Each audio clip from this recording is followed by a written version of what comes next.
Uh, Good evening. I guess we have one attendee here now. Welcome. My name is Steve Smith. I am currently the athletic coordinator for the National Capital Secondary School Athletic Association. My previous role was athletic director and department head of phys ed and healthy active living education out at South Carleton High School in Richmond. So I'm going to be talking a little bit about the phys ed programs, so the healthy active living education programs that are offered in the OCDSB, as well as a little bit about the high school sports. So feel free, if you have any questions, you can use the Q&A feature to ask questions. But I'll just move through this presentation. So basically, I'm going to be talking about what health and physical education looks like in high school in the OCDSB. First of all, just a few words about physical activity, and it being a key vehicle for learning. All the phys ed departments and healthy active living education departments throughout the OCDSB are really see all the benefits and focus on the importance of young people building healthy habits and learning to use their bodies as a way to keep them healthy. So we talk a little bit about kinesthetic learning. In healthy active living education, that's what people do every day. They learn about where their body is in space. They learn how to move. They learn how to react to things, and that's the whole idea of kinesthetic learning.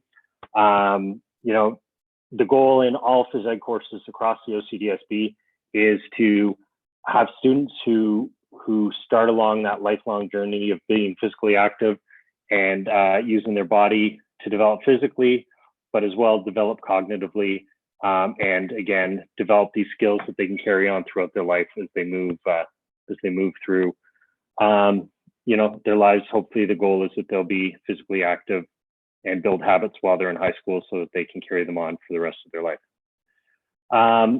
In healthy active living education courses, students, the focus in the curriculum is on three sort of main areas. So living skills, so it's skills about day-to-day life, things about learning about resilience, coping, communication with others, and building healthy relationships.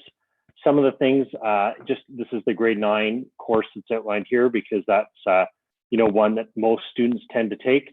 There's some skills and knowledge that they'll learn. Some of the health topics include things like healthy development and sexual health, personal safety and injury prevention, substance abuse and addiction, or looking at substance abuse and addictions, and healthy eating. Also in the OCDSB, every grade 9 student who takes PPL 1.0 will get some CPR and AED and opioid training. The other part that's more the movement part is movement competence. And the goal of the movement competence part is to try and engage people in moving and learning how to use their body to accomplish things while they're in class and that sort of thing. If you look on this slide here, this talks basically about some of the pathways that there are with the healthy active living education courses. So in PPL, and when we get to the next slide, you'll see a little bit about this as well. PPL are what are your traditional healthy active living education courses. In most of the schools across the OCDSB, there's options for grade 9 students so they can either take an all gender PPL course, they could take an all boys PPL course, or an all girls PPL course. And basically in that, they do those health units we talked about in the earlier slide, and then they will also engage in a fair amount of small group activities and some large group activities as well. So things like, soccer or badminton, that sort of thing. Some schools will have units on some sort of non-traditional sports like field hockey or maybe Gaelic football. Some will do wrestling, some will do martial arts units, that sort of thing. As you move on in the PPL stream, there's the option there for people to take the PPL course in grade 10, 11, and 12 as well. And it talks about some other courses there, which we'll get into on one of the next slides here. Okay, and just this little reminder down at the bottom that during a student's high school career, it's required for them to have one compulsory credit in health and physical education to meet the requirements of the Ontario Secondary School Diploma. So this is just a little bit, on the previous slide, we talked a little bit about the healthy active living education, like the PPL courses. This talks a little bit about the other different courses that are offered. And what we're seeing in a lot of our schools is there's more of a movement to the personal fitness courses as opposed to the large group activity courses like healthy living education, because students are really liking the opportunity to tailor their learning to their own personal fitness goals and that sort of thing. So we're seeing a lot more students take the PAF courses as opposed to the PPL courses because they're more about personal gains and personal goals than they are about learning other sports. Other courses that are offered, there's large group activities as well. That one's called PAL. Some schools will have specific courses based around specific sports. And usually they have a PAL course code, so they start with PAL. There's also individual and small group activity courses. I know a lot of schools, they don't start these courses till grade, maybe 10, 11, or 12. The school that I was at, the PAI course that they offer was a full semester of yoga. The PAR course code, some schools will use this for rhythm and movement activities, so for their dance classes. Other schools will use an arts code for their dance courses, but there's definitely lots of schools that offer dance classes that are out there. And then the one, I'm not sure if you can see it at the bottom, and I'm not sure how to get it up on the screen. It's called outdoor activities. So they start with a PAD course code. And basically that means it's an outdoor activities. Most schools run this as an outdoor education program, depending on what they do. They will do some orienteering, perhaps some hiking. Some schools have programs where they go canoeing, and they usually will go on some sort of camping trip during that semester that they have that. And just let me get back to here. So those are basically the courses that are offered.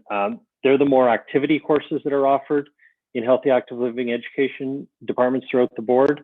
There are some courses that help get students prepared for university and college or whatever route they decide to take. And you may have seen in some, or you may see in some of the other presentations tonight, they'll talk about college preparation courses, they'll talk about university preparation courses, or they'll talk about open or university college preparation courses. So college courses are designed to help people meet the requirements for most of the college programs that are out there. And they might be specific for apprenticeship or other training programs. The university preparation courses are designed to equip students with the knowledge they need to meet entrance requirements for university programs.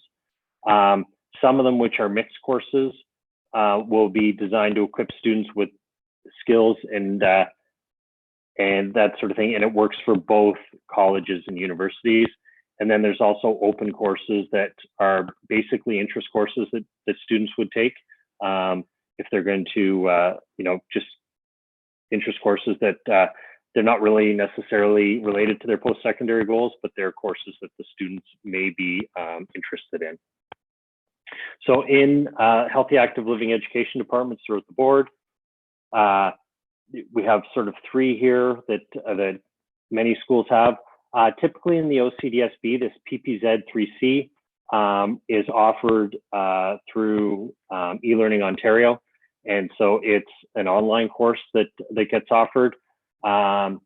It focuses in, it's called Health for Life. So it focuses in on building health and that sort of thing for throughout your life. It has units on nutrition, has units on different health strategies, that sort of thing. The PSK4U is the only university course that you will find in most healthy active living education departments throughout the board. And it's for those people who may want to move into to physio or medicine or human kinetics programs or kinesiology programs or that sort of thing.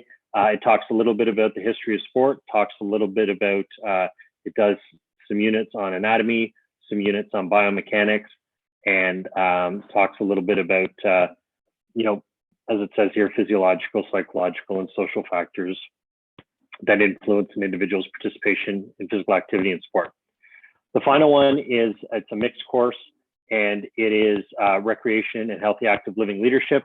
Lots of schools offer this program because what it does is it helps people in the school learn how to organize either big sporting events, activities around their school, and it's usually a great one that that schools use to build spirit within their school. So that's sort of the academic part. The part that, and currently my job right now has to do with all the high school sports that are run in Ottawa. So on the screen right now, you can see a list of all the sports that are offered by the National Capital Secondary School Athletics Association at this point, and the seasons that they are offered. You know, you can see in the fall, we have both of our girls basketball leagues run. We have senior boys volleyball. Our senior and junior boys soccer runs in the fall. Field hockey, varsity football, golf, tennis, cross country running. We run a rugby sevens league in the fall. We run a non-contact hockey league, and we run swimming in the fall. We actually just had our swim meet today. Winter sports, we have senior girls volleyball, our boys basketball, curling, girls hockey, boys contact hockey, both alpine and Nordic skiing, and wrestling.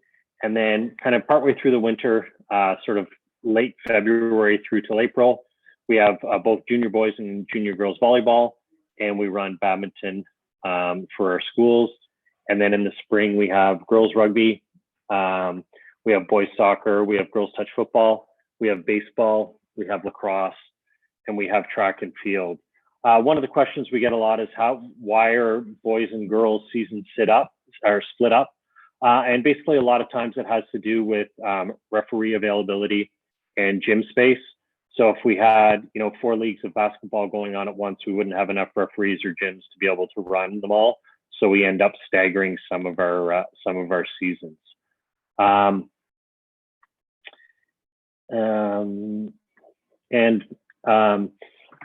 sports, depending on what sport your child is interested in, how do they get involved? First of all, they need to, you know, sort of listen for announcements at school. They could contact somebody in the phys ed department and ask, you know, who the coach is of a particular sport. But usually the best way is coaches, you know, love having kids come out for their teams. So they'll have all sorts of announcements throughout the school. I know lots of schools use, you know, social media now to advertise their things as well. Yeah, I think that's about all I had.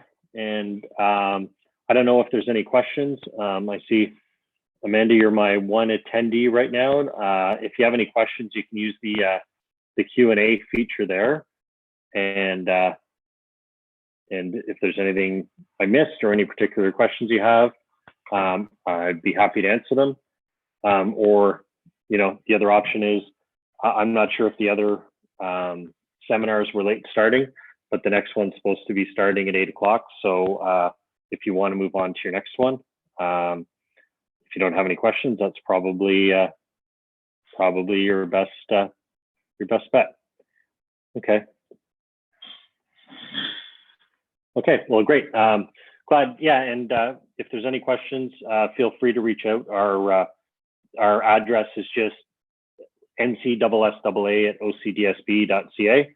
If there's anything that you need, like to know about. And I'll put it here so you can see it too. Okay, and best of luck to your daughter.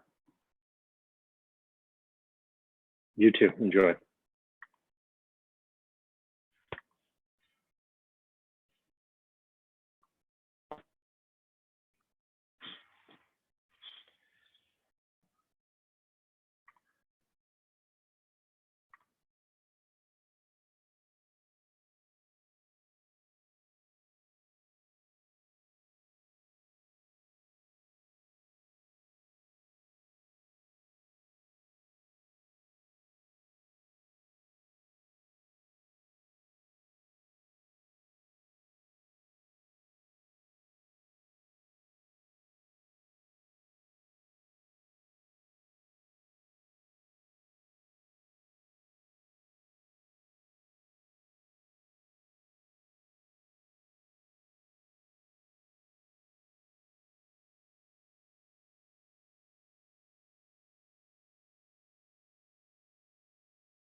Okay, I believe that session is done.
Um,